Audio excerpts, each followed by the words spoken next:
Sebuah kereta api khas setinggi kira-kira 50 meter dengan 4 tingkat mula beroperasi di laluan lingkaran Kuala Lumpur hari ini. Setiap tingkat dilengkapi laluan dan tempat. Bagi saya sangat menarik, tinggi, nampak moden dan ruangnya luas. Saya rasa senang, tak perlu berebut tempat duduk. Adakah ia memudahkan perjalanan harian? Ya, terus ke pusat bandar kurang setengah jam. Tak perlu tukar bas. Sekarang kita berada di dalam kereta api 4 tingkat ini. Bersama saya seorang penumpang muda. Hai, nama adik siapa? Hai, nama saya Arif. Arif, macam mana rasa naik kereta api tinggi begini? Seronok.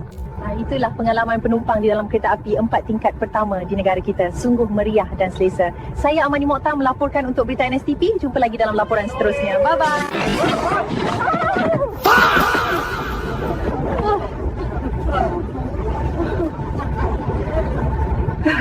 Bahawa bercagi. What a waste of time. Habibi, kalau suka video ni, follow ko head kau tu lah. Subscribe aja Habibi.